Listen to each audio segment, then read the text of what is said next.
انسان درخت نہیں کہ کھڑا رہے اور پتھر نہیں کہ پڑا رہے، یہ تو اشرف المخلوقات ہے، اسے چاہیے کہ یاد الہی میں لگا رہے۔ مقصد زندگی اللہ رب العزت کی بندگی اور مقصد حیات اللہ تعالیٰ کی یاد ہے۔ صحیح معنوں میں بندہ وہی ہوتا ہے جس میں بندگی ہو، ورنہ تو سراسر گندا ہوتا ہے، جھوٹ اور فریب کا پلندہ ہوتا ہے۔ اس دنیا میں آنا آسان، صحیح معنوں میں انسان بن جانا یہ بڑا مشکل کام۔ اس دنیا میں آنا آسان، صحیح معنوں میں انسان بن جانا یہ بہت مشکل کام۔ جو بنتا ہے یا بناتا ہے وہ پتہ پاتا ہے۔ جب بننے کی محنت کرتا ہے انسان تب سمجھ آتی ہے کہ انسان بننا کتنا مشکل۔ یوں تو ہر بندہ سمجھتا ہے کہ میں دل کو جب چاہوں گا ٹھیک کر لوں گا۔ مسحقی ہم تو سمجھتے کہ ہوگا کوئی زخم، مسحقی ہم تو سمجھتے تھے کہ ہوگا کوئی زخم، تیرے دل میں تو بہت کام رفو کا نکلا۔ یہ تو پیوند کاری جب کرنے لگیں گے نا ان زخموں کی جو گناہوں کے سبب دل پہ لگا بیٹھے، پھر احساس ہوگا کہ دل ہمہ داغ داغ شو تمبا کجا لے۔ دل سارا داغ داغ بن گیا، کہاں کہاں اس پہ میں مرہم رکھوں۔ تو یہ پوری زندگی اسی کام کے لیے ملی ہے کہ ہم اپنے دل کو بنائیں اللہ رب العزت کے حضور پیش کرنے کی خاطر۔ انسان کا دل قیامت کے دن اللہ کے حضور پیش ہوگا۔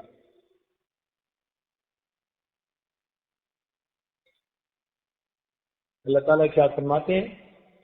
یوم لا ینفع مال ولا بنون، قیامت کے دن نہ مال کام آئے گا نہ بیٹے کام آئیں گے، الا من اتى اللہ بقلب سلیم، جو قلب سلیم لایا، ثمرہ ہوا دل، صاف دل، ایسا دل جس میں ماں سوا کی محبت کے زخم نہ لگے ہیں، گناہوں کے اثرات نے جس دل کو بیمار نہ کر دیا ہو،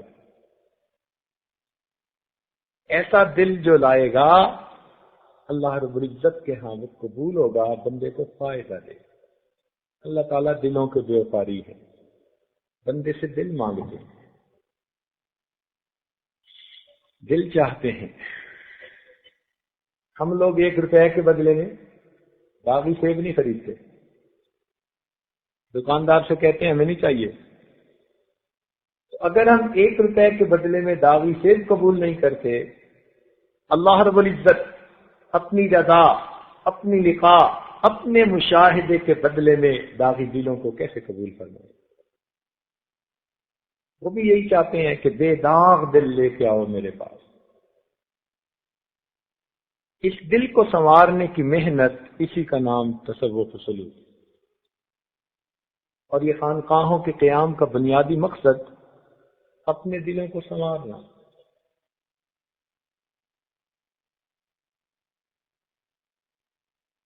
دنیا میں یونیورسٹیاں ہوتی ہیں جہاں لوگ جا کے تعلیم حاصل کرتے ہیں، یہ خانقاہیں وہ یونیورسٹیاں ہیں کہ جہاں پر لوگ آ کر تربیت حاصل کرتے ہیں۔ تعلیم و تربیت یہ 2 لفظ ہمارے مشائخ نے شروع سے اکٹھے کر دیے، ملا دیا ان کو، تعلیم و تربیت۔ تو آج تعلیم تو پالی مدارس سے، تربیت کہاں سے پائے؟ وہ پھر خانقاہوں سے پائے۔ خانقاہ کسی عمارت کا نام نہیں ہوتا، خانقاہ شخصیت کا نام ہوتا۔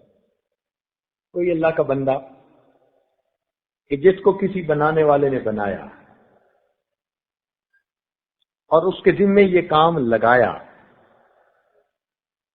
یہ مشائخ اپنی طرف سے کام نہیں کرتے، یہ تو نمائندہ اور وکیل بن کے کام کرتے۔ چنانچہ ہمارے حضرت رحمۃ اللہ علیہ نے ایک عجیب واقعہ سنایا. فرمان لگے کہ جب میری قاری طیب رحمۃ اللہ علیہ سے ملاقات ہوئی حرم شریف میں، تو میں نے پرانوار چہرہ دیکھا، علم کا نور، عمل کا نور، نسبت کا نور، اور اللہ تعالیٰ نے ویسے بھی بدنی طور پہ ان کو بہت خوبصورت بنایا تھا. تو ملاقات کے بعد فرمانے لگے کہ میں نے فوراً ان سے پوچھا کہ حضرت آپ نے یہ چہرہ کیسے بنایا؟ فوراً پوچھا کہ حضرت آپ نے یہ چہرہ کیسے بنایا ہے؟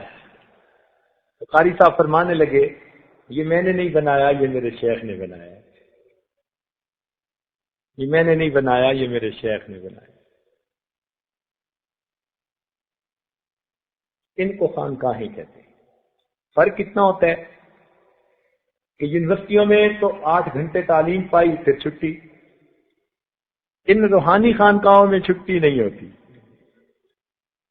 اس کو چھٹی نہ ملی جس نے سبق یاد کیا.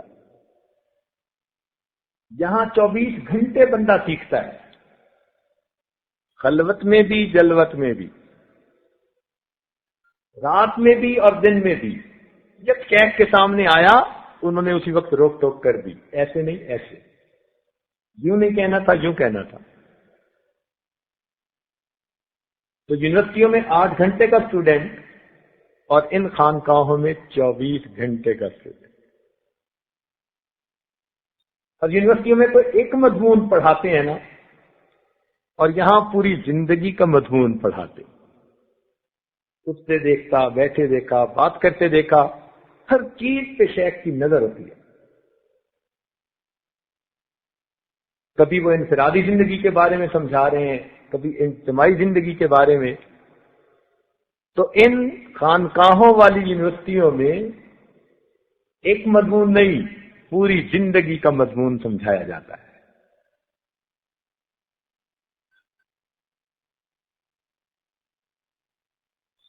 اللہ رب العزت نے اپنی مہربانی سے، اپنے فضل سے، اپنے کرم سے چند دن یہاں اعتکاف کی نیت سے گزارنے کی توفیق عطا فرمائی. یہ اللہ رب العزت کا کرم ہے. وما توفیقی الا باللہ، یہ ہماری توفیق اللہ کی طرف سے، اللہ تعالی کا کرم، اس کا احسان. اگر اس کا فضل اور احسان شامل حال نہ ہوتا تو ہم یہ کام نہ کر پاتے. انسان اتنا کمزور ہے، چھوٹا سا مچھر کاٹ لے ملیریا کی وجہ سے بیمار پڑا، بیکٹیریا جو نظر ہی نہیں آتا وہ بدن میں جا کے عمل کر جائے، انسان چارپائی پہ پڑا ہے. وائرس کہ جس کے بارے میں ڈاکٹر آپس میں بحث کرتے ہیں کہ یہ زندہ بھی ہے یا نہیں، چونکہ اس کو زندہ رہنے کے لیے کسی سیل کی سواری کی ضرورت ہوتی ہے. اتنی کمزور چیز وہ انسان کے اندر جا کر عمل کر لے تو انسان چارپائی پہ لیٹ جائے. پروردگار نے ہمیں ان تمام پریشانیوں سے محفوظ کیا اور اپنے گھر میں بیٹھنے کی توفیق دی، تو یہ اللہ رب العزت کا کرم ہے. دنیا کا دستور بھی ہے کہ جب کوئی سخی اپنے در پہ کسی کو بلاتا ہے تو دینے کے لیے بلاتا ہے. جس کو دینا نہیں ہوتا اس کو وہ آنے ہی نہیں دیتا. ہمیں اگر کوئی بندہ اچھا نہ لگتا ہو ہم اسے کہہ دیتے ہیں کہ میاں اس طرف تم نظر نہ آیا تھا. تو ہمیں کوئی بندہ اچھا نہ لگے، ہم اپنے گھر کے قریب میں اسے دیکھنا پسند نہیں کرتے. پروردگار عالم بھی اسی طرح اگر کسی سے ناراض ہوتے ہیں مسجد کا در اس کو دیکھنے نہیں دیتے. کتنی بار ایسی باتیں سنی، مسجد کی کرائے کی دکانیں ہیں مسجد کے دروازے پہ، اور ایک آدمی اس میں کرایہ دار ہے، دکاندار ہے، اور اس کو مسجد میں نماز پڑھنے کی توفیق نہیں ہوتی. تو اپنے گھر اسی کو بلایا جاتا ہے جس کو اپنا سمجھا جاتا ہے. اللہ تعالیٰ کے گھر میں آنے کی توفیق مل جانا یہ اللہ رب العزت کی مہربانی کی دلیل ہے. اور پھر 10 دن اعتکاف کی حالت میں بیٹھنا، معتکف اللہ رب العزت کے دروازے کی دہلیز پکڑ کے بیٹھتا ہے،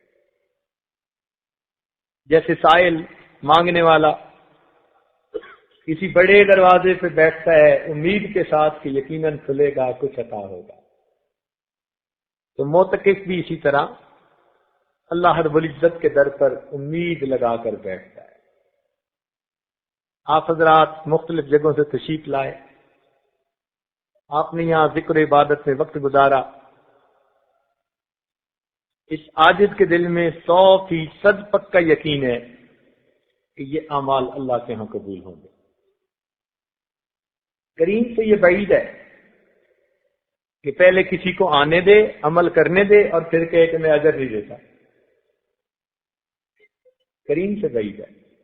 مثال سمجھیں، ہم اگر اپنے گھر میں کوئی بندہ لائیں کام کرنے کے لیے، بجلی کی فٹنگ، پائپ فٹنگ، کوئی کام کرنا ہے، اور وہ سارا دن کام کرے، شام کو جانے لگے، تو جو ہمارے اندر تھوڑی سی شرافت نفس ہے وہ اس بات کو گوارا نہیں کرتی کہ اسے مزدوری دیے بغیر خالی بھیجے۔ ہمارا دل نہیں چاہے گا، ہم کہیں گے سارا دن کام کیا، اس کو کیسے خالی بھیجیں؟ تو جب ہم کمزوروں کی یہ حالت ہے کہ اگر تھوڑی سی شرافت نفس اللہ نے دی، وہ گوارا نہیں کرتی کہ کسی کو خالی بھیجیں، تو اس احکم الحاکمین کا کیا پوچھنا۔ وَلِلَّهِ خَزَائِنُ السَّمَاوَاتِ وَالْأَرْضِ، جس کے پاس زمین و آسمان کے خزانے موجود ہیں، اگر کسی بندے نے اس کے گھر میں آ کے اس کے لیے محنت اور مزدوری کی، وہ ان بندوں کو کیسے خالی بھروا کر لگا۔ پروردگار تو اتنے قدردان ہے کہ اپنے محبوب کے ذریعے پیغام پہنچا دیا، اگر کوئی مزدور مزدوری کرے تو اس کا پسینہ خشک ہونے سے پہلے اس کو اس کی مزدوری دو۔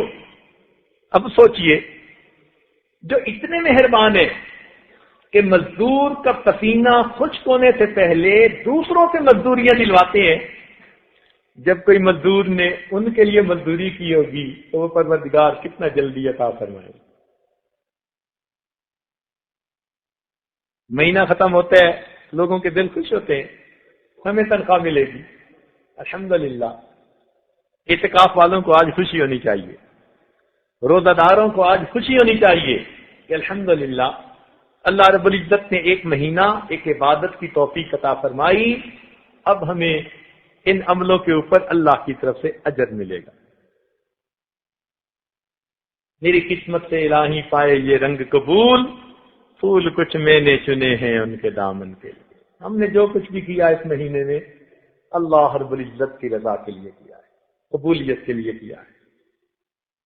چنانچہ حدیث پاک میں فرمایا، للصائم فرحتان، روزہ دار کے لیے دو خوشیاں ہوتی ہیں۔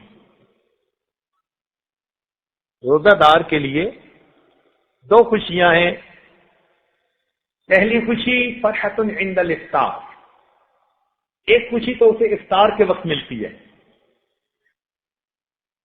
یہ جو افطار کی خوشی ہے اس کے بھی دو حصے، ایک تو روزانہ افطار کی خوشی، آپ دیکھتے ہیں نا کہ افطاری کے وقت جب آدمی ٹھنڈا پانی پیتا ہے، کچھ اپنے منہ میں ڈالتا ہے، تو طبیعت کے اندر ایک خوشی کی لہر دوڑ جاتی ہے۔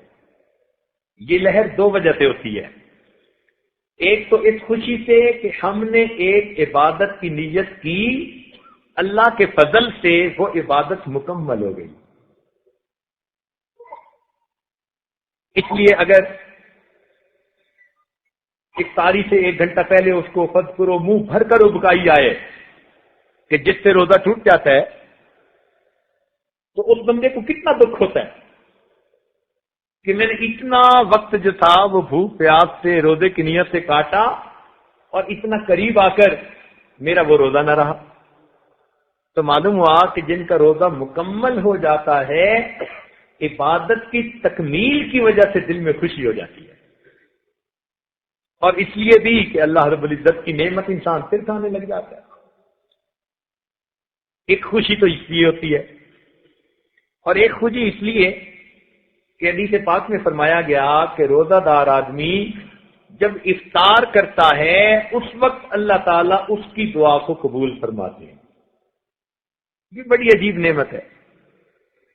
دیکھیں ہمیں کوئی بڑا بزرگ عالم اللہ والا آ کر بتا دے بھائی قبولیت دعا کا وقت ہے، تو ہم کتنے ذوق اور شوق سے اللہ سے دعائیں مانگیں گے کہ قبولیت دعا کا وقت ہے. ولیوں کے سردار، نبیوں کے سردار، سید الانبیاء والمرسلین، محبوب رب العالمین حضرت محمد مصطفیٰ احمد مجتبی صلی اللہ علیہ وسلم نے بتلا دیا کہ روزہ دار آدمی کی افطار کے وقت دعا قبول ہوتی ہے. اب بتائیے یہ کتنی بڑی خوشی کی بات ہے. یہ ایسی عبادت کہ جو آدمی روزہ رکھتا ہے، پروردگار عالم اس روزہ دار کی عبادت سے اتنا خوش ہوتے ہیں کہ ہواؤں کے اندر پرندے، پانی کے اندر مچھلیاں اور بلوں کے اندر چیونٹیاں بھی روزہ دار بندے کے لیے استغفار کر رہی ہوتی ہے. اب دیکھیے مخلوق بھی سفارشیں کر رہی ہے اور خود اس کو بھی فرما دیا کہ تمہاری دعا قبول کریں گے.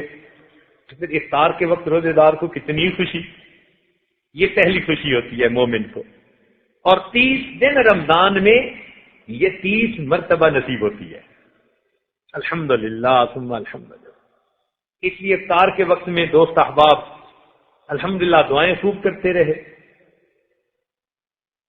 ایک ہے مہینے کا افطار، روزانہ کا افطار تو کرتے رہے. اب آج جو روزہ ہم افطار کریں گے تو یہ پورے مہینے کا آخری دن، یعنی روزوں کا مکمل افطار. ایک خوشی اس وقت ہوتی ہے کہ الحمدللہ اللہ رب العزت نے اپنی مہربانی سے پورا رمضان المبارک بخیریت گزارنے کی توفیق عطا فرما دی. اسی لیے جب یہ انسان رمضان مبارک کے روزے مکمل کر لیتا ہے تو اس سے اگلے دن یہ اللہ رب العزت کا مہمان بن جاتا ہے. اس لیے یکم شوال عید کا دن کہلاتا ہے. اس دن مومن اپنے بندے کا مہمان ہوتا ہے. فقہا نے لکھا کہ پہلی شوال کا روزہ منع ہے، شریعت نے اس کو منع کر دیا. کیوں منع کر دیا؟ کہ اگر بادشاہ وقت دعوت کرے اور ایک بھنگی کو بلا لے اور وہ بھنگی کھانے سے انکار کرے، یہ بادشاہ کی توہین ہے. بھنگی کی کہاں جرت کہ بادشاہ کی دعوت سے ٹھکرائے. تو جب اللہ رب العزت نے اتنی مہربانی فرمائی کہ اپنے بندوں کے روزوں کے قبولیت کے طور پر ان کو فرمایا کہ اب تم میرے مہمان ہو، اب یکم شوال کو روزہ کوئی نہیں رکھ سکتا. اب افطاری یہ خوشی کا دن ہے، سب کے سب اللہ کے مہمان ماشاء اللہ. اسی لیے عید کی خوشیاں ہوتی ہیں. عید کے دن ہر بندے کے دل میں خوشیاں. یہ خوشیاں اس وجہ سے بھی کہ عبادت کی تکمیل ہوئی اور اس وجہ سے بھی کہ آج ہم اللہ تعالیٰ کے مہمان. اس لیے جو غرباء اور مساکین اس دن نہیں کھا سکتے، فطرانہ دینا پڑتا ہے. فرمایا کہ عید کے لیے آنے سے پہلے فطرانہ دے کے آؤ. جن غریبوں کے گھروں میں کچھ نہیں کھانے کے لیے، آج وہ میرے مہمان ہیں، میری دعوت ہے. امیروں فقط تم نے بریانیاں نہیں کھانی، آج تم غریبوں کو پہلے دے کے آؤ گے تب میرے گھر میں آؤ گے. تو فطرانہ دینا ہوتا ہے. غریبوں کو بھی ساتھ لے لیا. سبحان اللہ. نبی علیہ السلام عید کے دن اپنے گھر سے عیدگاہ کی طرف تشریف لا رہے ہیں. کچھ بچوں کو کھیلتے ہوئے دیکھا. جب ذرا آگے گزرے ایک بچے کو اداس مغموم بیٹھے دیکھا. محبوب رک گئے. پوچھا بچہ کیوں تم اداس غمگین بیٹھے ہو؟ اے اللہ کے محبوب، میں یتیم مدینہ ہوں، میرے والد فوت ہو چکے، میرے لیے کپڑے لانا والا کوئی نہیں کہ آج میری ماں مجھے نہلا کے کپڑے پہناتی اور میں بھی خوشی خوشی بچوں کے ساتھ کھیلتا، اس لیے اداس مغموم بیٹھا ہوں. نبی علیہ السلام رک گئے. اسے فرمایا کہ اچھا اگر تمہارے والد فوت ہو چکے تو آؤ، محمد عربی تمہیں اپنا بیٹا بناتے ہیں. اس کو گھر لے کے آئے. فرمایا لبیک یا رسول اللہ. اس بچے کو نہلاؤ، یہ یتیم ہے۔ نہلا دیا گیا۔ نبی علیہ الصلوۃ والسلام نے اپنی ایک چادر کے 2 ٹکڑے کیے، اس کو باندھا تہبند کی طرح اور دوسری اس کو اڑا دی۔ ام المومنین نے اس کو تیل لگایا، کنگھی کی، سرما ڈالا، خوشبو لگائی، بچہ تیار ہو گیا۔ اب بچہ بڑا خوش کہ میں بھی عید کے لیے جاؤں گا۔ اب وہ ساتھ چلنا چاہتا ہے۔ کتابوں میں لکھا کہ نبی علیہ السلام تشریف فرما ہوئے بیٹھ گئے اور اس بچے کو اشارہ کیا کہ تم پیدل نہیں چلو گے، آج میرے کندھے پہ سوار ہو کے جاؤ گے۔ نبی علیہ السلام نے اس یتیم کو اپنے کندھے پہ سوار کروایا۔ پھر جب اس گلی میں سے گزرے کہ جہاں بچے کھیل رہے تھے، ان بچوں نے پھر سلام کیا۔ حیران ہے کہ جس بچے کو ہم اپنے ساتھ کھیلنے نہیں دے رہے تھے، وہ بچہ نہا دھو کے نبی علیہ السلام کے مبارک کندھے پہ سوار ہے۔ اس بچے نے ان کو کہا کہ مجھے نبی علیہ السلام عید کی نماز کے لیے لے کے جا رہے ہیں، میں بیٹا بن گیا۔ ان میں سے ایک بچہ کہتا ہے کاش ہم بھی یتیم ہوتے، اللہ کے نبی ہمیں بھی کندھے پہ اٹھا کے عیدگاہ تشریف لے جائے۔ جب عیدگاہ میں پہنچے، نبی علیہ السلام منبر پر چڑھنے لگے، یہ بچہ نیچے بیٹھنے لگا، فرمایا نہیں، آج میرے ساتھ منبر پہ بیٹھا۔ چنانچہ جہاں تشریف فرما ہوئے بچے کو پاس بٹھایا اور نبی علیہ السلام نے اس کے سر پر دست شفقت رکھ کر فرمایا کہ جو آدمی یتیم کے سر پر شفقت و محبت کا ہاتھ رکھے گا، جتنے بال اس کے ہاتھ کے نیچے ہوں گے، اللہ تعالیٰ اتنی نیکیاں اس کے نام اعمال میں عطا فرمائے گا۔ انا وکافل الیتیم ہاکذا، فرمایا میں اور یتیم کی کفالت کرنے والا جنت میں ایسے اکٹھے ہوں گے جیسے ہاتھ کی 2 انگلیاں اکٹھی ہوتی۔ تو یہ شہر المفاقات، غم خاری کا مہینہ، یہی تو غم خاری سیکھی ہے ہم نے کہ دوسرے کے دکھ کو اپنا دکھ سمجھنا ہے۔ لہذا عید کے دن غریبوں کو بھی خوشیوں میں شامل کر لیا گیا۔ یہ مہمان نوازی ہے پروردگار کی طرف سے، اس لیے اللہ تعالیٰ عید کے دن اپنے مومن بندوں سے بڑے خوش ہوتے ہیں۔ ملائکہ کو ارشاد ہوتا ہے عید کی رات کے جاؤ اور پوری زمین پہ پھیل جاؤ۔ جبریل علیہ السلام فرشتوں کے ساتھ آتے ہیں اور کونوں پہ ان کی ڈیوٹیاں لگ جاتی ہیں۔ اس رات کو بھی جنت سجائی جاتی ہے، تیز ہوائیں چلتی ہیں، جیسے تقریب کی مہمان نوازی کی تیاریاں ہوتی ہیں نا، مہمان نوازی کی تیاریاں کی جاتی ہیں۔ اور جب وہ دن آتا ہے، لوگ عیدگاہ کے لیے چلتے ہیں تو فرشتے ان سے مسافے کر رہے ہوتے ہیں۔ پھر عید میں وہ عید کی نماز پڑھتے ہیں تو اللہ تعالیٰ فرشتوں سے فرماتے ہیں یہ میرے بندے کس لیے اکٹھے ہیں؟ تو فرشتے عرض کرتے ہیں اللہ کے اے اللہ، ان بندوں نے مزدوری کی، اب یہ آپ سے مزدوری چاہتے ہیں، ان کو مزدوری ملنی چاہیے۔ تو اللہ رب العزت فرشتوں سے کہتے ہیں میرے بندوں سے کہہ دو قوموا مغفور لکم، کھڑے ہو جاؤ بخشے بخشائے، قد بدلت سیئاتکم حسنات، میں نے تمہارے گناہوں کو تمہاری نیکی میں تبدیل کر دیا۔ اتنا رب کریم خوش ہوتے ہیں۔ اور پھر اعلان ہوتا ہے اے ایمان والو، فبعزتی وجلالی، مجھے اپنی عزت کی قسم، مجھے اپنے جلال کی قسم، لا اخزیکم ولا افضحکم بین اصحاب الحدود، اگر تم میری اطاعت کرتے رہو گے میں تمہیں کافر و منافقوں کے سامنے کبھی رسوا نہیں کروں گا۔ تو پروردگار تو اتنا اجر دینے والے ہیں، اس لیے آج کے یہ لمحات ہمارے لیے خوشی کے لمحات ہیں۔ حسن ظن رکھیے، اللہ رب العزت کے ساتھ جیسا گمان رکھیں گے وہ ویسا معاملہ فرمائیں گے۔ تو ہمیں امید ہے اللہ تعالیٰ کی رحمت ہوگی۔ رابعہ بصریہ نے حج کیا، حج کر کے کہنے لگی کہ ہمیں اجر ملے گا۔ کسی نے کہا کہ اتنا یقین سے کیسے کہہ رہی ہیں؟ کہ پکا اجر ملے گا؟ کہنے لگی دیکھیں دو حال سے بات خالی رہی، یا تو حج قبول ہوگا تو اجر ملے گا، قبولیت سے ہو گئی، یا پھر حج قبول نہیں ہوگا۔ اگر حج قبول نہ ہوا تو یہ تو میرے لیے بڑی مصیبت ہے، اور اللہ تعالیٰ نے مومن کے ساتھ وعدہ کیا کہ اس کی مصیبت پر بھی اس کو اجر عطا فرمائے گا۔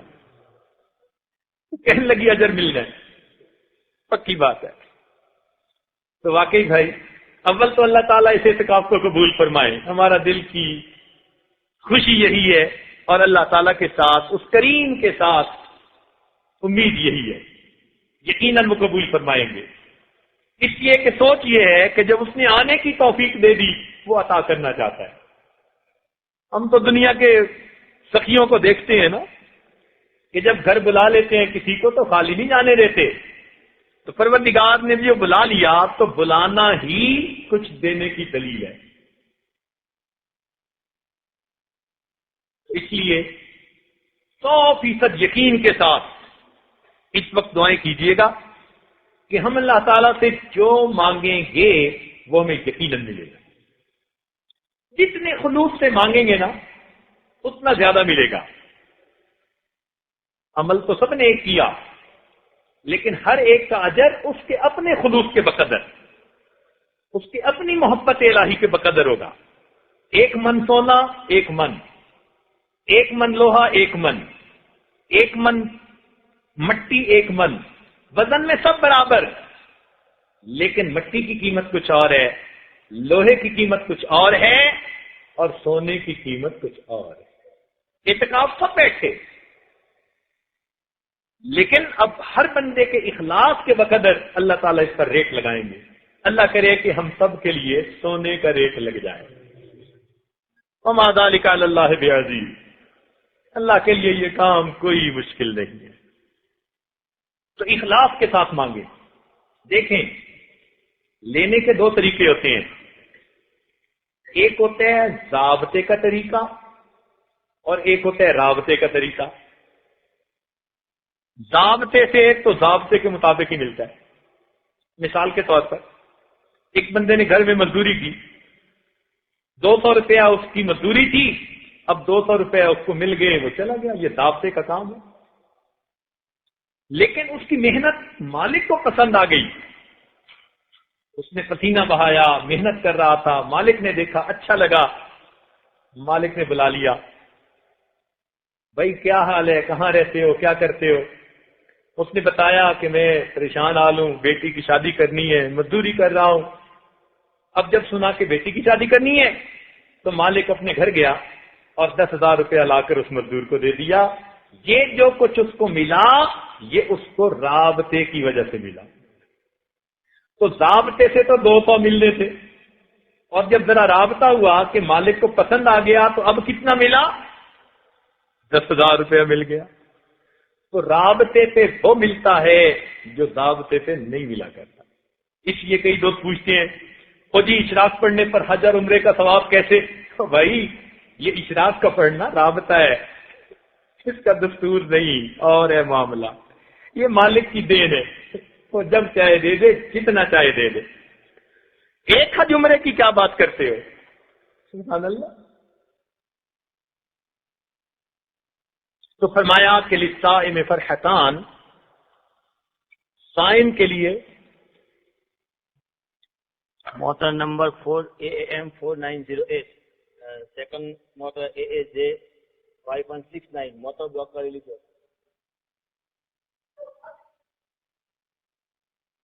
تو 2 خوشیاں ملتی ہیں، ایک خوشی تو ملی افطار کے وقت، ایک تو ہمیں 30 خوشیاں ملی تھی ہر دن افطار کے وقت، اور آج پورے رمضان کا افطار، یہ بھی ایک خوشی ہے۔ اس لیے کل عید کا دن ہے، عید کا چاند دیکھ کے خوشی ہوتی ہے، بلکہ ضرب المثل بن گئی، کوئی بہت محبوب ہونا اور ذرا دیر سے نظر آئے تو کہتے ہیں یار عید کا چاند بن گئے، خوشی کی علامت بن گیا یہ عید کا چاند۔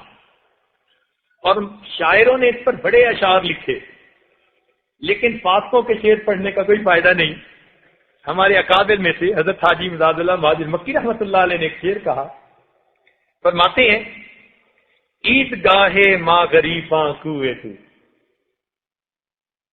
کہ ہماری عیدگاہ تو اے محبوب تیری گلی ہے، عید گاہے ماں غریباں کوئے تو، انبساط عید دیدن روئے تو، اور عید کی خوشی اے محبوب تیرے چہرے کو دیکھنا ہے، کھانے پینے کی خوشی تھوڑی ہوتی ہے، محبوب سے ملنے کی خوشی ہوتی ہے۔ اللہ اکبر۔ اورنگزیب عالمگیر رحمۃ اللہ کی بیٹی زیب النساء مخفی، اس نے بھی عجیب شعر کہا، کہتی ہے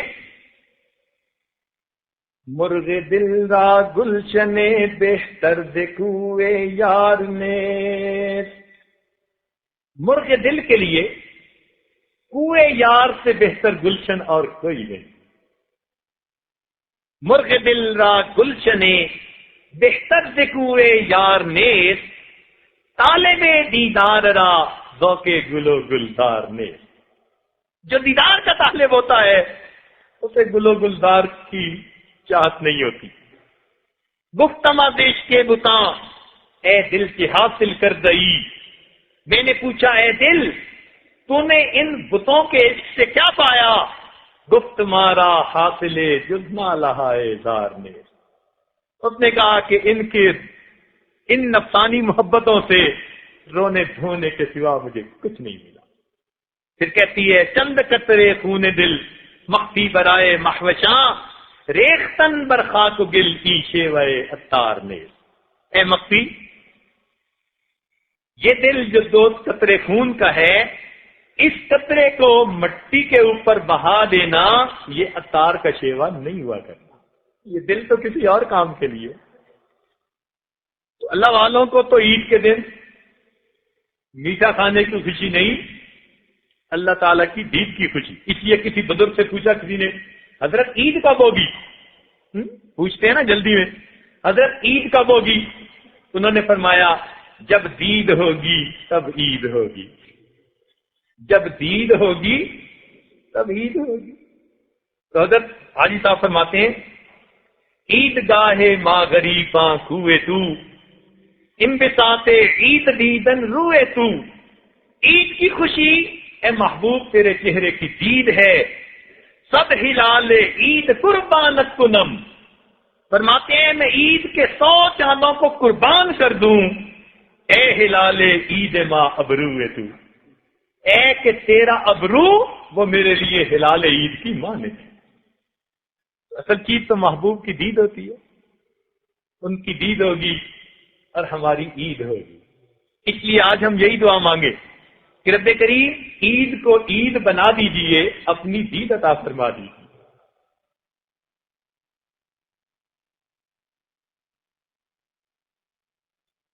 اللہ رب العزت نے اس امت کو 30 روزے عطا کیے، بنی اسرائیل کو 40 روزے، 40 چلہ پورا،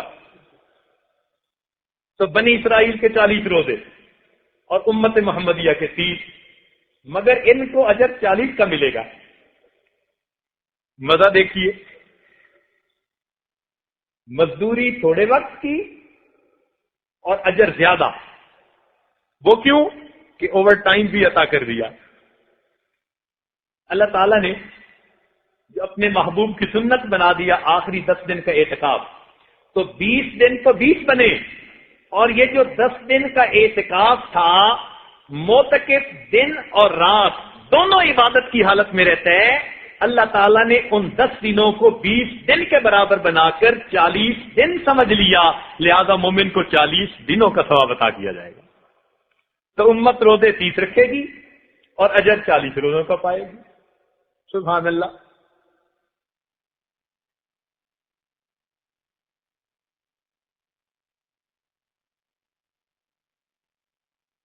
دوسری خوشی مومن کو ملے گی، حدیث پاک میں فرمایا فرحۃ عند لقاء الرحمن، وہ خوشی ملے گی کہ جب رحمان سے ان کی ملاقات ہوگی۔ یعنی ایک خوشی تو اب ملی، اور دوسری خوشی ملے گی قیامت کے دن.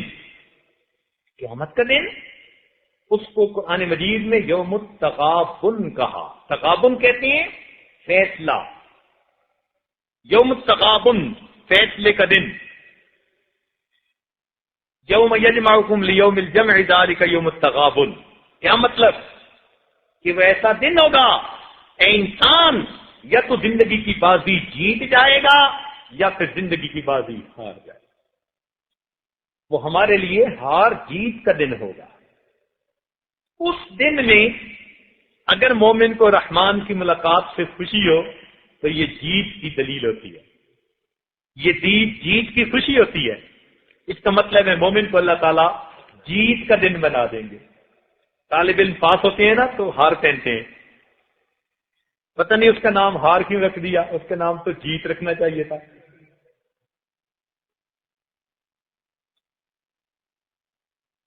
ہارنے والے کو تو ہار نہیں نہ پہناتے, وہ تو جیتنے والے کو. تو بہرحال وہ خوشی کا دن ہوگا مومن کے لیے. 3 دن ہماری زندگی کے بڑے اہم, توجہ فرمائیے.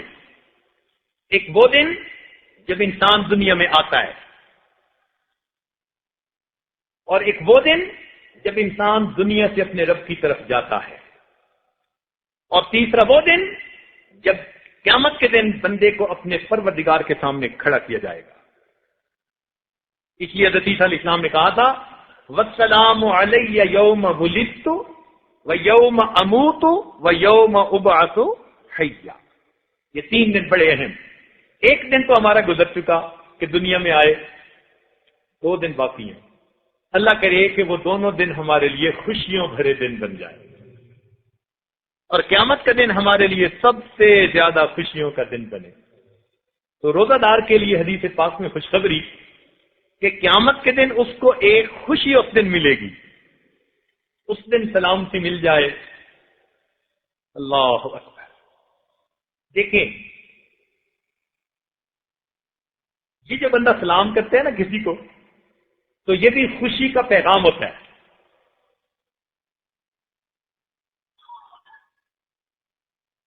خوشی کا پیغام ہوتا ہے یہ بھی. تو مومن کے لیے وہ سلامتی کا دن بن جائے گا. اچھا, ایک بات درمیان میں ابھی دل میں آئی, عرض کرتا چلوں. نبی علیہ الصلوۃ والسلام نے سلام کرنے کا بہت تاکیداً حکم فرمایا. فرمایا افشوا السلام بینکم, سلام کو اپنے درمیان میں پھیلاؤ. ہر بندے کو, واقف ناواقف سب کو سلام کرو. صحابہ کرام اگر درخت کی اوٹ میں بھی چلے جاتے تھے تو باہر نکلتے تھے تو سلام کرتے تھے ایک دوسرے کو, کثرت سے سلام کرتے تھے. اب ایک نقطہ ہے, علمی نقطہ ہم طلباء کے لیے, کہ اللہ رب العزت کے محبوب جب قیامت کے دن اللہ تعالیٰ سے ملاقات کے لیے گئے تو انہوں نے وہاں جا کے سلام کیوں نہ کیا؟ دن میں خیال آتا ہے نا, بھائی محبوب کی ملاقات کے لیے تشریف لے گئے معراج پر, اور اللہ تعالیٰ سے ملاقات ہوئی, تو السلام علیکم کیوں نہ کہا؟ جبکہ امت کو اتنی تاکید, السلام علیکم نہیں کہا.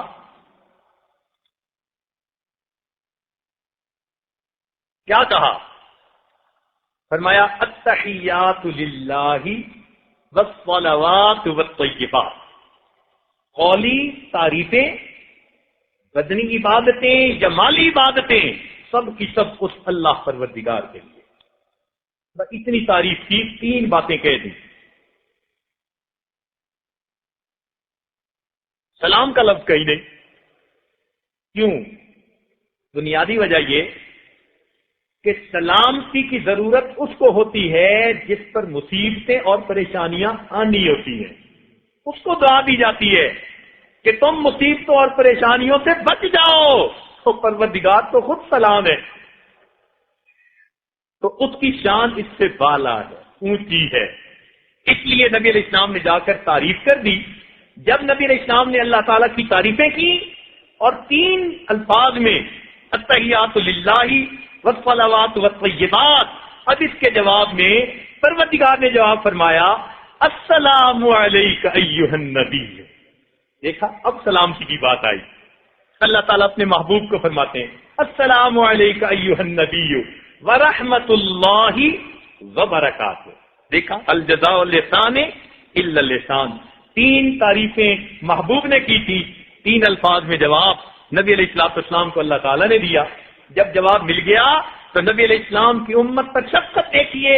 آپ کو امت کے غریب یاد آئے، امت کے گناہگار یاد آئے.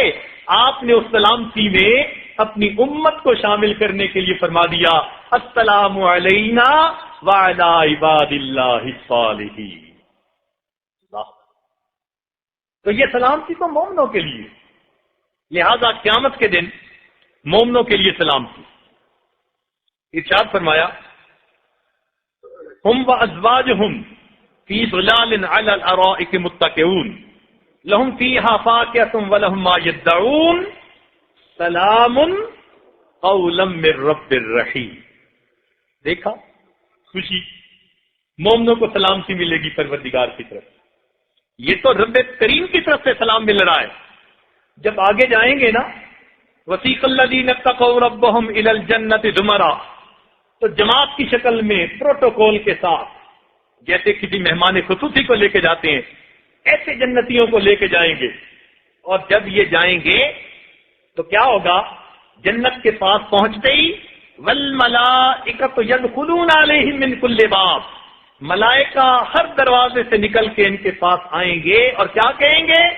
سلام علیکم بما صبرتم فنعم عقبی الدار. سلامتی کی خوشیاں، سلامتی کی خوشخبریاں مل رہی ہوں. تو مومن کے لیے وہ خوشی کا دن ہوگا، کیونکہ اس کو ہر طرف سے مبارکیں. وہ جو کہیں گے نا فرشتے سلام علیکم، تو اس کا لفظی ترجمہ تو یہ نا تم پر سلامتی ہو. مفہوم یہ ہے کہ فرشتے کہیں گے اور تمہیں مبارک ہو، تمہیں مبارک ہو اور تمہیں شاباش ہو بما صبرتم، تم نے کتنی صبر کی زندگی گزاری، فنعم عقبی الدار، دیکھو تمہیں کیسا اجر ملا. سلام علیکم شاباش کا مفہوم ہے. فرحۃ عند لقاء الرحمن، رحمان کے ساتھ جب ملاقات ہوگی تو وہ فرحت کا وقت ہوگا. چنانچہ یہ اللہ تعالیٰ سے ملاقات مومن کے دل کی تمنا ہے کہ اللہ تعالیٰ قیامت کے دن ہمیں اپنی ملاقات ایسی عطا فرمائے کہ جیسی ایک کریم آقا کی اپنے غلام کے ساتھ ہوتی ہے.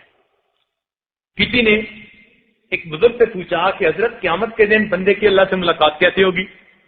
فرمان لگے کہ جو نیک ہوں گے ان کی ملاقات ایسے ہوگی کہ جیسے پردیس میں گیا ہوا کوئی بڑا محبوب مدتوں کے بعد گھر آتا ہے تو اس کی ضیافت ہوتی ہے اور ناز برداریاں ہوتی ہے. پردیس میں گیا ہوا محبوب مدتوں کے بعد گھر آتا ہے، یا جیسے 10 دن کے بعد آپ گھروں کو جائیں گے، ضیافت بھی ہوگی، ناز برداریاں بھی ہوں گی، خوشی سے استقبال بھی ہوں گے. تو فرمانے لگے کہ اللہ تعالیٰ اپنے دوستوں کی تو ایسی ملاقات فرمائیں گے. اور رہ گئے مجرم تو فرمایا کہ جس طرح بھاگا ہوا غلام جو چوری کر کے بھاگا پکڑا جائے اور اپنے مالک کے حضور پیش کیا جائے، جس طرح وہ نادم اور شرمندہ ہوتا ہے اس طرح اس کو اپنے مالک کے سامنے کھڑا ہونا پڑے گا. ناکسو رؤوسہم عند ربہم، جھکی ہوں گی نگاہیں اور پھر فریادیں کر رہے ہوں گے ربنا ابصرنا وسمعنا فرجعنا نعمل صالحا انا موقنون. تو مومن کے لیے کتنی بڑی خوشخبری. فرمایا کہ فرحۃ عند لقاء الرحمن، رحمان کی ملاقات کے وقت اس کو خوشی نصیب ہوگی، اس سے بڑی خوشی اور کوئی نہیں ہوتی. چنانچہ ملک الموت آئے ابراہیم علیہ السلام کی روح لینے کے لیے، تو انہوں نے کہا هل رأیت خلیلا یقبض روح خلیلی، کیا آپ نے کسی ایسے دوست کو دیکھا اپنے خلیل کی روح کو قبض کر رہا ہو؟ انہوں نے کہا کہ اچھا اللہ تعالیٰ سے پوچھتا ہوں. جبریل ملک الموت نے اللہ تعالیٰ کی حضور عرض کیا، فرمایا جاؤ میرے خلیل کو پیغام دے دو حل رأیت خلیلا یکرہ لقاء خلیلہ، کیا تم نے کسی دوست کو دیکھا اپنے دوست سے ملاقات سے انکار کر رہا ہو؟ تو جیسے انہیں یہ پتا چلا کہ یہ تو اللہ سے ملاقات کا طریقہ ہے، کہنے لگے ملک الموت اجل اجل، جلدی کر، روح قبض کر لے، مجھے اپنے مالک سے واصل کر دے۔ تو مومن کو تو پھر ایسے وقت میں خوشی ہوتی ہے، اللہ سے ملاقات ہوتی ہے۔ اس لیے حدیث پاک میں فرمایا، حدیث قدسی، الا طال شوق الابرار الى لقائی وانا الیہم لاشد شوقا، کہ میرے نیک لوگوں کا شوق میری ملاقات کے لیے بڑھ گیا اور میں ان کی ملاقات کے لیے ان سے بھی زیادہ مشتاق ہوں۔ دنیا کہتی ہے الفت میں جب مزہ ہے کہ ہوں وہ بھی بے قرار، دونوں طرف وہ آگ برابر لگی ہوئی کہ جی دونوں طرف برابر کی آگ لگی ہے، الفت کا کیا مزہ ہے۔ ارے بندے اور اللہ کی محبت کا دستور نرالا دیکھا، یہاں بندہ جتنا رب سے پیار کرتا ہے وہ کریم آقا اپنے بندے سے اس کے بڑھ کے پیار کرتا ہے۔ اس لیے فرمایا کہ اگر وہ ایک بالش چاہتے ہیں میری رحمت 2 بالش چلتی ہے، اور اگر وہ میری طرف بین اتانی جمشی اتیتہ ہر والا، اگر میرا بندہ چل کے میری طرف آتا ہے میری رحمت اس کی طرف دوڑ کے جاتی ہے۔ تو پروردگار کی طرف سے محبت کا معاملہ بندے کی نسبت زیادہ ہوتا ہے، اس لیے اللہ تعالیٰ ایسے بندوں کی ملاقات کے لیے ان سے بھی زیادہ مشتاق۔ چنانچہ روایت میں آتا ہے کہ قیامت کا دن ہوگا، ابھی میزان عدل قائم نہیں ہوگا، کچھ لوگ ہوں گے جنت کے دروازے پہ پہنچ جائیں گے اور جنت کے داروغہ رضوان سے کہیں گے کہ دروازہ کھولیے، ہمیں اندر جانے دیجیے۔ داروغہ حیران، رہتے کریم میزان عدل قائم نہیں ہوا، یہ کچھ دیوانے یہاں دروازے پہ جمع ہو گئے، کہتے ہیں کہ جانے دو۔ وہ کہیں گے رضوان، ہم نے تو دنیا میں سنا تھا کہ ہمارے آقا کا دیدار جنت میں ہوگا، اسی امید پہ تو ہم زندگی گزارتے آئے، ہمارا راتوں کا جاگنا اسی لیے، دنوں کی عبادتیں اسی لیے، ہماری خلوتوں اور جلوتوں کی محنتیں اسی لیے۔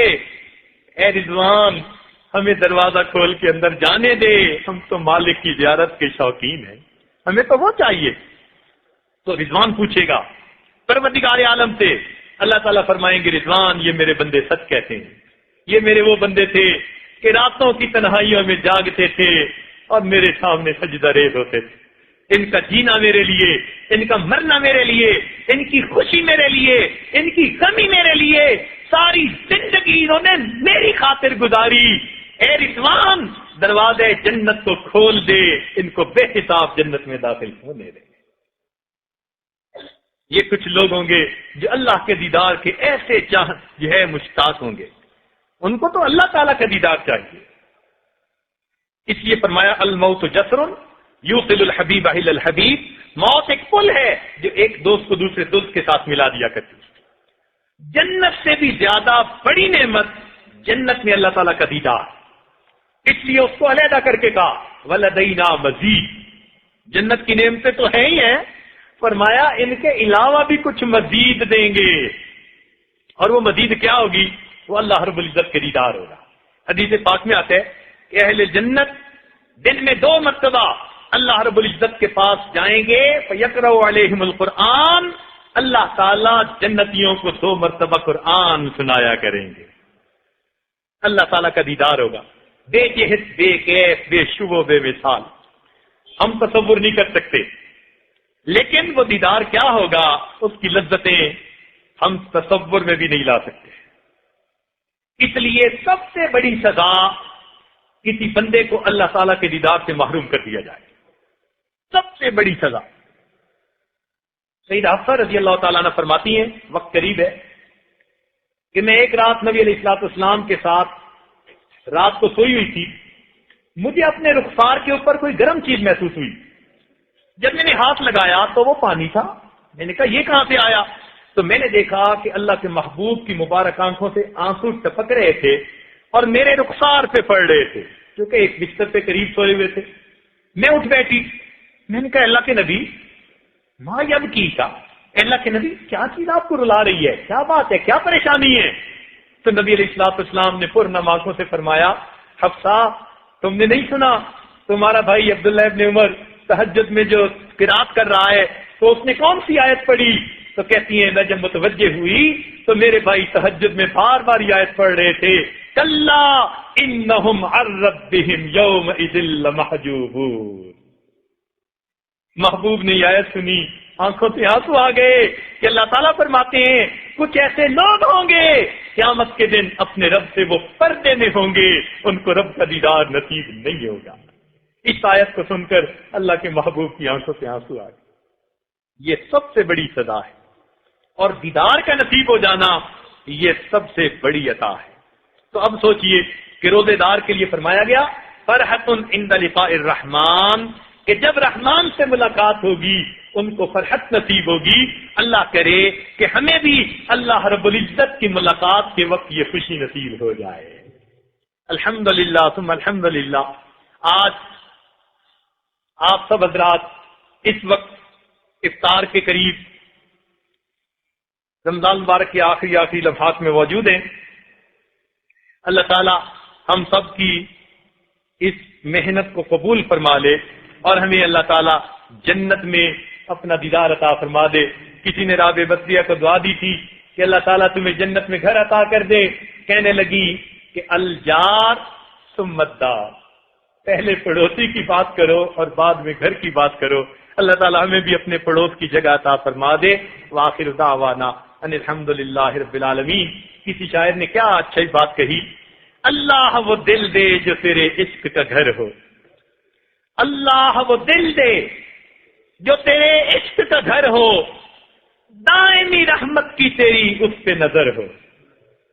اللہ وہ دل دے جو تیرے عشق کا گھر ہو، دائمی رحمت کی تیری اس پہ نظر ہو۔ دل دے کہ تیرے عشق میں یہ حال ہو اس کا، محشر کا اگر شور ہو تو بھی نہ خبر ہو۔ اللہ رب العزت ہمیں بھی ایسی سچی محبت عطا فرما دے۔ وآخر دعوانا الحمدللہ رب العالمین۔ دعا فرما لیجیے۔ سبحان ربی العلی الوہاب، اللہم صلی علی سیدنا محمد وعلی آل سیدنا محمد وبارک وسلم۔ اے مالک، ہم آپ کے عاجز مسکین بندے ہیں، ہمارے گناہوں کو معاف فرما، ہماری خطاؤں سے درگزر فرما، ہمارے عیبوں کی پردپوشی فرما۔ اللہ ہماری نگاہوں کو پاک فرما، ہمارے دلوں کو صاف فرما، ہمارے سینوں کو اپنی محبت سے لبریز فرما، اپنے عشق کی آتش ہمارے سینوں میں پیدا فرما، ہمارے انگ انگ سے اپنے ذکر کو جاری فرما، روئے روئے سے اپنے ذکر کو جاری فرما، ہڈی ہڈی بوٹی بوٹی میں اپنی محبت پیدا فرما۔ اے اللہ ہمارے روزوں کو قبول فرما، تراویح کو قبول فرما، اجر سے محروم نہ فرما، رب کریم اجر سے محروم نہ فرما۔ اے اللہ ہمارے سے قرآن پڑھنے میں کوتاہیاں ہوئی، قرآن مجید کے آداب کی رعایت رکھنے میں کوتاہیاں ہوئی، رب کریم روزے کے آداب میں کوتاہیاں ہوئی۔ اللہ جیسے ٹوٹے پھوٹے عمل ہیں قبول فرما لیجیے۔ اے اللہ چھوٹا بچہ ٹیڑھا میڑھا لکھتا ہے مگر استاد پھر بھی اسے نمبر دے دیتا ہے۔ میرے مالک ہم نے ٹیڑھی میڑھی عبادتیں کی ہیں، مالک تیری شان کے مطابق ہرگز نہیں، مگر تو بڑا کریم ہے۔ اے مالک ہم پہ کرم فرما دیجیے، اے مالک کرم فرما دیجیے۔ اے اللہ ہم آپ سے آس لگا رہے ہیں، امیدیں لگا رہے ہیں، مالک ہماری ان عبادتوں کو قبول کر لیجئے۔ اے اللہ جتنے بھی احباب موجود ہیں سب کی عبادتوں کو قبول فرما لیجئے، ہمارے پچھلے گناہوں کو معاف فرما دیجئے، آئندہ نیکوکاری کی زندگی عطا کیجئے۔ اللہ بچہ پریشان ہوتا ہے ماں باپ کی طرف دوڑتا ہے، بندے پریشان ہوتے ہیں پروردگار کی طرف لوٹتے ہیں۔ اے بے قصوں کے دستگیر، اے ٹوٹے دلوں کو تسلی دینے والے، اے خالی چولیوں کو بھر دینے والے، اے گناہگاروں کے گناہوں پہ رحمت کی چادر ڈال دینے والے، پروردگار ہمیں اپنی رحمت کی چادر عطا فرما دیجیے۔ رب کریم جب کوئی ماں بچے کو نجاست میں لطرا دیکھتی ہے وہ بچے سے نفرت نہیں کرتی، بچے سے گھن نہیں کھاتی، سمجھتی ہے بیٹا میرا ہی ہے، نادان ہے، نجاست میں لطرا پڑا ہے، اسے دھو کر سینے سے لگا لیتی ہے۔ اللہ ہم بھی گناہوں کی نجاست میں لچڑے ہوئے ہیں مگر بندے آپ ہی کے ہیں، اللہ نادان ہے ہم مگر آپ رحمت فرما دیجیے، ایک رحمت کی نظر ڈال کے دھو دیجیے اور اپنی رحمت کی چادر میں جگہ عطا فرمائیے۔ اے اللہ آپ نے خود ارشاد فرمایا وَأَمَّا السَّائِلَ فَلَا تَنْهَرْ، سوالی کو انکار نہ کرو، جھڑکی نہ دو۔ جب ہم کمزوروں کو حکم ہے ہم سوالی کو انکار نہ کریں، مالک ہم بھی آپ کے در کے سوالی ہیں، اللہ آپ بھی انکار نہ فرمائیے، اے اللہ آپ بھی انکار نہ فرمائیے۔ اے مالک دور دور سے حضرات تشریف لائے اور یہاں ایک جگہ اکٹھے ہو کر انہوں نے آپ کو منانے کے لیے اللہ چند اعمال کیے، اللہ اس محفلوں کو قبول کر لیجئے، ان دنوں پر امیدوں سے بڑھ کر اجر عطا فرما دیجئے۔ رب کریم ہم پر احسان فرمائیے۔ اللہ آپ کو منانا اس وقت تک ضروری ہے جب تک کہ آپ راضی نہیں ہو جاتے۔ اے مالک راضی ہو جائیے، کریم آقا راضی ہو جائیے، اے حنان راضی ہو جائیے، اے منان راضی ہو جائیے۔ اے مالک آپ نے راضی نہیں ہونا پھر بھی راضی ہو جائیے، رب کریم راضی ہو جائیے۔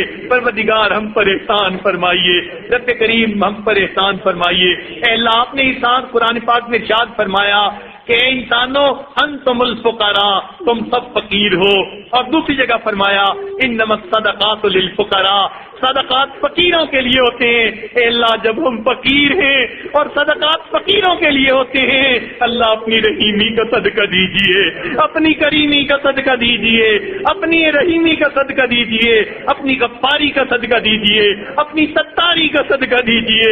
اے اللہ ہم فقراء ہیں اور آپ نے فرمایا کہ صدقات فقراء کے لیے ہوتے ہیں، اللہ اپنے خزانوں سے صدقہ عطا کر دیجئے، اللہ خزانوں سے صدقہ عطا کر دیجئے، اللہ ہمارے دامن بھر دیجئے۔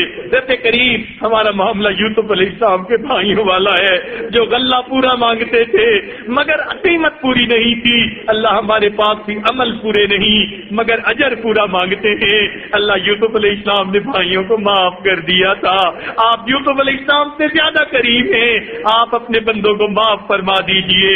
اللہ آپ فرما دیجئے لا تثریب علیکم اليوم، مالک ہمارے گناہ معاف ہو جائیں گے، ہماری بگڑی بن جائے گی، رحمت کی ہم پہ نظر ہو جائے گی۔ اے اللہ تیری ایک نگاہ کی بات ہے، میری زندگی کا سوال ہے، رحمت کی ایک نظر ڈال کے ہماری بگڑی بنا دیجئے، ہماری سب امیدیں پوری فرما دیجئے۔ دور بیٹھے مرد عورتیں جو اس پر آمین کہہ رہے ہیں ان کو بھی ان دعاؤں میں شامل فرما لیجئے۔ رب کریم جو مانگا وہ بھی عطا فرمائیے، جو مانگنا چاہیے تھا نہیں مانگ سکے وہ بھی عطا فرما دیجئے۔ اے اللہ بار بار اپنے گھر کا دیدار عطا فرما، اپنے محبوب کے در کی حاضری عطا فرما، امت مسلمہ کو عزت رفتہ نصیب فرما۔ اللہ مدارس عربیہ کی حفاظت فرما، دعوت و تبلیغ کے کام کی حفاظت فرما۔ اے اللہ خانقاہوں کی حفاظت فرما، اقامت دین کے لیے جو علماء کوششوں میں لگے اللہ ان کی بھی حفاظت فرما۔ اے اللہ حرمین شریفین کی حفاظت فرما، اسلام کا بول بالا فرما، کفر کا منہ کالا فرما۔ وصلی اللہ تعالی علی خیر خلقہ سید۔ اے اللہ خدمت کی جماعت نے جو معتکفین کی خدمت کی اللہ ان کی خدمت کو قبول فرما، رب کریم انہیں اپنے مقبول بندوں میں شامل فرما۔ اے اللہ ہم نے اپنے اساتذہ سے یہی پڑھا سنا کہ عبادت سے انسان کو جنت ملتی ہے مگر خدمت سے خدا ملتا ہے۔ اے اللہ جن خدمت والوں نے خدمت کی انہیں اب اپنا بنا لیجئے، اے اللہ انہیں اپنا بنا لیجئے، پروردگار انہیں اپنے مقبول بندوں میں شامل فرما لیجئے۔ اے اللہ جن مستورات نے کھانے بنائے، جن مردوں نے یہاں پہنچائے اور مہمانوں کے سامنے لگائے، جو دن اور راتوں میں جاگتے رہے اور جنہوں نے دعوت دی اور ان محفلوں کے لیے اور اس نظم کے لیے انہوں نے کوششیں کی، اے اللہ سب کی کوششوں کو قبول فرما لیجئے۔ اہل شہر جتنے بھی مسلمان ہیں سب کو اپنے مقبول بندوں میں شامل فرما لیجئے۔ ربنا تقبل منا انک انت السمیع العلیم تب علینا انک انت التواب الرحیم۔ صلی اللہ تعالی علی حبیبہ سیدنا محمد